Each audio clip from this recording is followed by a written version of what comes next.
और बुलेटिन में सबसे पहले बात करेंगे लखनऊ की। लखनऊ में मुख्य निर्वाचन अधिकारी नवदीप रेणवा ने चुनाव आयोग की प्रेस कॉन्फ्रेंस में यूपी की ड्राफ्ट वोटर लिस्ट के आंकड़े जारी किए। बताते ये भी आपको चले कि राज्य में मतदाता सूची के पुनर्निरीक्षण के बाद कई चौंकाने वाले तथ्य सामने आए हैं। साथ ही साथ आंकड़ों के मुताबिक यूपी में करीब 46.23 लाख मतदाता मृतक पाए गए हैं। वहीं ड्राफ्ट लिस्ट में लगभग 2.89 करोड़ मतदाताओं के नाम शामिल ही नहीं है। वहीं सीईओ ने बताया ये भी है कि लगभग 81.30% लोगों ने फॉर्म पर साइन किए हैं। प्रशासन अब इस लिस्ट को पूरी तरह से पारदर्शी और त्रुटिहीन बनाने की दिशा में काम कर रही है।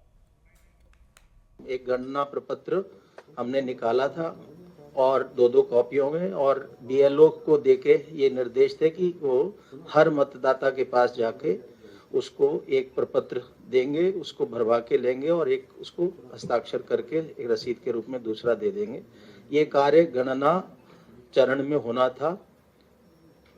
शुरुआत में ये हमारा गणना चरण था, इसमें 1 सप्ताह के लिए समय बढ़ाया गया था पूरे देश के लिए, कई राज्यों के लिए। उसके बाद हमारा 11 दिसंबर को गणना चरण समाप्त होना था, लेकिन बड़ी संख्या में उत्तर प्रदेश में मतदाताओं के नाम ड्राफ्ट वोटर लिस्ट से हट रहे थे, लगभग 2.97 करोड़ के करीब।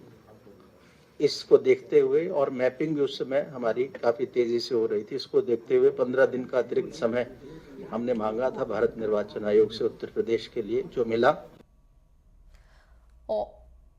और चलिए इसी पूरे मामले पर ज्यादा जानकारी के लिए स्टेट हेड राघवेंद्र प्रताप हमारे साथ जुड़ चुके हैं। राघवेंद्र, क्या कुछ जानकारी है? जिस तरह से यूपी में चुनाव आयोग की प्रेस कॉन्फ्रेंस हुई, ड्राफ्ट वोट लिस्ट को लेकर जानकारी इस दौरान दी गई।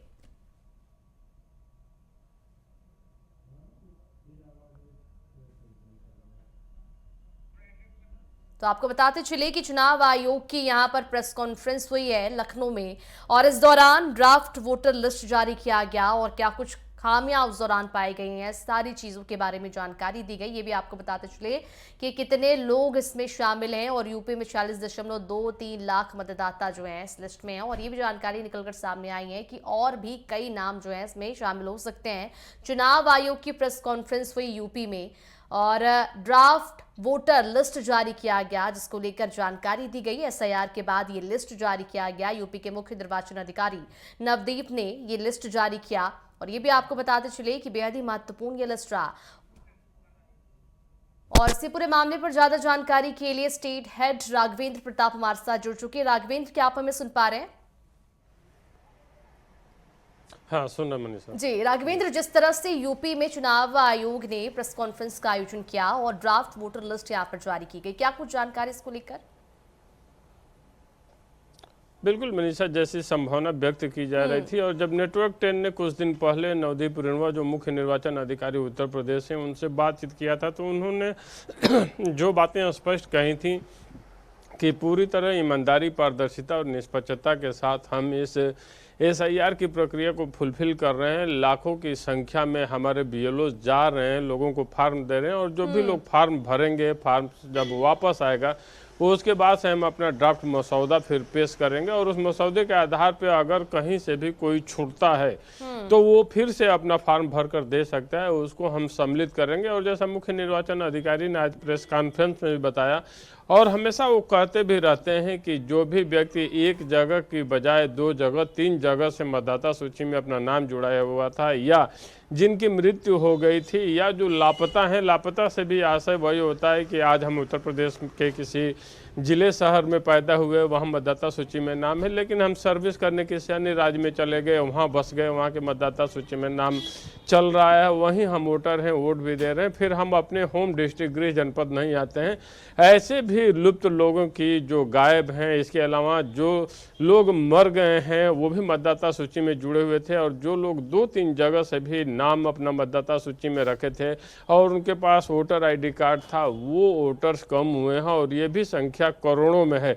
और करोड़ों की संख्या में कम होने का एक रीजन और है मनीषा, कि जो लोग शहरों में हैं वो अपने गांव, जो पैतृक गांव है, वहाँ पे भी वोटर थे। तो इसमें लगभग 70 से 80% ऐसे वोटर हैं जो शहरों की बजाय गांवों में अपना मतदाता सूची में एसआईआर का बीएलओ के थ्रू फॉर्म भरे और वो अब मतदाता सूची में अपने गांव से वोटर बने, तो कहा जा सकता है हालांकि शहरी मतदाता प्राय ऐसा माना जाता है कि बीजेपी का कोर वोटर है, जो गांव का मतदाता है ये माना जाता था कि ये पीडीए का वोटर है या अन्य पार्टियों का। लेकिन सारे मिथ टूटे हैं आरोप प्रत्यारोप का। हालांकि दौर तो चल रहा है। अखिलेश यादव पहले कहते थे कि एसआईआर से हम पीडीए प्रहरी अपना लगाए हैं और उसमें हम अपने मतदाताओं को नाम जोड़ लिए हैं, इसमें भाजपा का नुकसान है।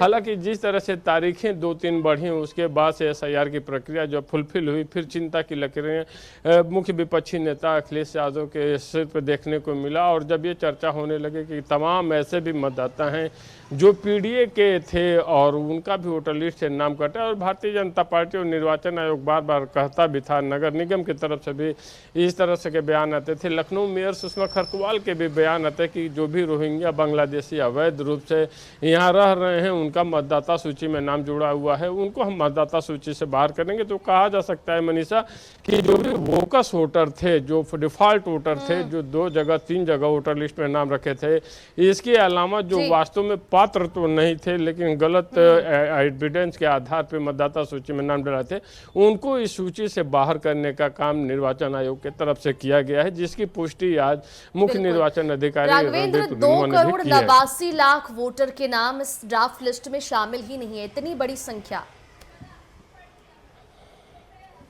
बिल्कुल इसी का अंदाजा भी था, क्योंकि जब से एसआईआर की प्रक्रिया उत्तर प्रदेश में शुरू हुई तो ये माना जाता था कि सूबे का सबसे बड़ा राज्य है, देश का इतना बड़ा राज्य, इतनी बड़ी आबादी, 23 करोड़ जनसंख्या, और ये माना जा रहा था कि करोड़ों की तादाद में वोटर बाहर होंगे, क्योंकि इन 2-2.5 करोड़ के आसपास के जो हैं जिनका नाम नहीं है, उसमें 1 करोड़ के आसपास तो वो मतदाता हैं मनीषा जो वास्तव में गाँव में भी मतदाता सूची में सम्मिलित थे और शहरों में सम्मिलित थे। तो उसमें से ज़्यादातर लोगों ने 80% के आसपास गाँवों पे अपने मतदाता सूची रखा, क्योंकि उनके एग्रीकल्चर लैंड वहाँ थी, जो भी प्रॉपर्टी थी पैतृक वो गाँव में थी, तो वो अब गाँव में चले गए हैं। तो शहरी मतदाताओं का इस रूप में भी कम हुआ। इसके अलावा लाखों की संख्या में ऐसी भी तादाद थी जो लगातार कई वर्ष पहले मर गए हैं, कभी वोट देने नहीं है, जो मर गया वो वोट देने ही क्या आएगा, और लगातार लेकिन मतदाता सूची में उनका नाम चलता था। इतना ही नहीं, कई बार ऐसा भी होता था कि मृतक लोगों के नाम पे भी वोट पड़ जाते थे, क्योंकि फॉल्स वोटिंग जहां भी होती थी लोग अपने प्रत्याशी को जिताने के लिए ऐसी फॉल्स वोटिंग भी कर लेते थे। इन सब का शुद्धिकरण ही एसआईआर का मुद्दा था, और एसआईआर इसीलिए लाया भी गया था कि एकदम इसको निष्पक्ष, ईमानदारी, पारदर्शिता के साथ एक व्यवस्था ही बनाई जाए कि कहीं से भी वोकस वोटिंग के रास्ते न बचें। और इसीलिए यही कारण है कि 2.5 करोड़ के आसपास अभी भी मतदाता सूची से वंचित लोग उत्तर प्रदेश में पाए जा रहे हैं। जी बिल्कुल। तो चुनाव आयोग ने प्रेस कॉन्फ्रेंस का आयोजन किया और बड़ी संख्या में लोगों के नाम जो है वो ड्राफ्ट लिस्ट में ही शामिल नहीं है। हमारे साथ जुड़ने के लिए, तमाम जानकारी साझा करने के लिए बहुत शुक्रिया आपका राघवेंद्र।